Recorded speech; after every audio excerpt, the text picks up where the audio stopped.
What's going on, guys? Welcome back to Chelsea Fan TV. Welcome back to another episode of 5 Things We Learn. It's a show where we go through all the major talking points of the last Chelsea game, obviously being Chelsea 0, Manchester City 2. First, I want to apologise for the lateness. Usually this is a stream problem, but I had to stream. I ain't even going to sugarcoat it. As soon as I was about to click the live button, well, the record button, João Felix Ornstein bomber. João Felix, here we go. Yes, I gotta go live there. So, also a little bit of a shameless plug. If you want to find more of my content, check out Carefree Lewis G. Link in the title, link in the description below. But we're not here to talk about the João Felix stuff. Even though it's good to see João Felix join, even though I don't really understand the whole squad planning behind it. But I've come to the conclusion like a week or two ago that there isn't any plan behind bringing in João Felix, just like there wasn't any plan bringing in Omrodion. The plan was sell Conor Gallagher because we have to sell him, because he's rejected about 3 contract offers. And if we don't get to the end of the window and he's still here, then he has all the leverage and he's either likely to go on a free or you got to give him the 7-year contract with 200k a week. And he is not a 200k a week player. So get in the bin with all of that. Figure out what we're going to do with João Felix. I think he's going to be making absolute movies in the Conference League, personally. But, yeah, we know what the plan is with João Felix and Gallagher. Sell Gallagher, figure it out later. That's up to Clearlake to figure that one out. If you can't handle the squad planning, then that's your problem. Now, I guess we got Gallagher out of the club. Great. Best of luck to you in Atletico. Don't really care too tough past that, but, yeah, peace. Go do your thing. Go do your thing. But we are here to talk Chelsea versus City. So I personally think the result was a lot worse than the performance, if anything. Like, I don't think we played too bad. I do think City were the better team ultimately. We didn't do enough to win. But there was some positives. I think we were good in terms of our build-up play. Again, defensively, I think we were a lot better across the 90 minutes compared to a lot of what we've seen in pre-season. Probably could have been a different result if, like, Jackson could have just stayed on side at least once or twice. Because, like, that was one of the more annoying parts of the game. And I'll have that as one of my main points. Nicholas Jackson, he was rusty. Clearly was, and probably shouldn't have started, if anything. Like, he had 10-15 minutes of pre-season football, and that's about it. Don't know why Mark Hugh didn't start this game, but whatever, you chose to go with Jackson. It wouldn't have even been a problem if he had just stayed on side. Just at least once. Just stay on side. And then we probably would have got one of the goals, or you would have literally been clean through in the first half if you had just stayed in our half when the ball was being released. It's just, it's that sort of laziness that annoys me at times. What's that? Is that a Wolves thing? Oh no, Ramsdale for Arsenal. I don't care. Yeah, what was I saying? Nicholas Jackson. Like, very rusty, even though he was pretty good in some instances of build-up play too. There was, like, flashes of the Jackson that we've seen last season, but clearly wasn't to the same level and consistency that we have seen towards the back end of last season. Obviously, we're going to give him time a little bit, but I really think Mark Hugh could have started this game and given us a little bit more. Just because he's a bit more sharper. He's a bit more fitter. He had a good pre-season in general. Jackson didn't play. He had like a couple minutes off the bench against Inter Milan. I don't think he played any more minutes other than that. Correct me if I'm wrong in the chat, but like I don't recall that. Hell, if anything, that just leads into the second thing. I know a lot of people want to hear my thoughts on the manager and everything. I do think the tactics were good. Like, I think we were good defensively. I think we built up play well. My problem was more just selection and, if anything, substitutions. Because, like, Jackson and Hiu, I've already discussed that. Ideally, Hiu should have started the game, but whatever. You went with our strongest forward. Fine. The midfield, or if anything, just the substitutions in general.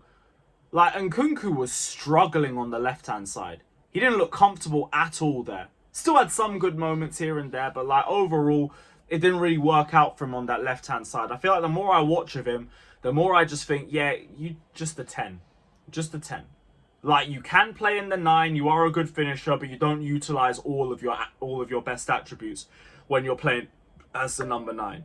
On the wing, seems very isolated. Seems really isolated. And I think he's at his best in the centre, personally. So for me in the second half, I would have put Neto on, but taken Enzo off, put Nkunku in the middle, and then if you want to make another substitution, I think we should have gone for Hiu coming on for Jackson. But instead, what was it?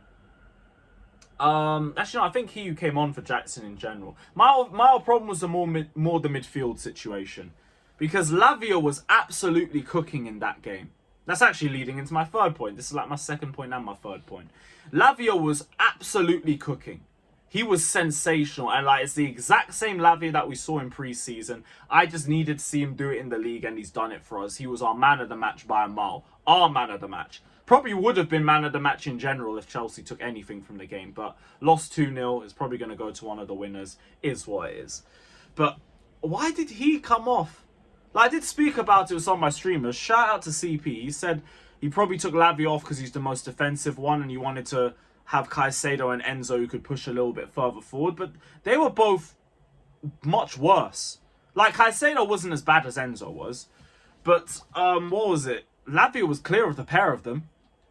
And that's what my second point is starting to lead into. Because I'm starting to think it might have to be a Lavia and situation. Obviously, dependent on the next few games. I don't want to make a lot of big judgment calls based off this. I only have one big judgment call to make based off this game. I'm going to leave that till the end. But I feel like it's a little bit obvious too. What was it? It looks like it's going to be it should be Lavia or Enzo or Lavia or Caicedo. Because Lavia is just better in a deeper position than the pair of them. But which one gets dropped? Personally, to me, I'm dropping Enzo. But even then, it's a little bit biased just based off the last game. He could he could have a good game against Wolves and look like a man of the match, and then we're having a completely different conversation. But as it stands, Lavia looks sensational at playing in the role that he's in right now. Caicedo is our best midfielder. By a mile, he's our best midfielder. So for me, Enzo, like,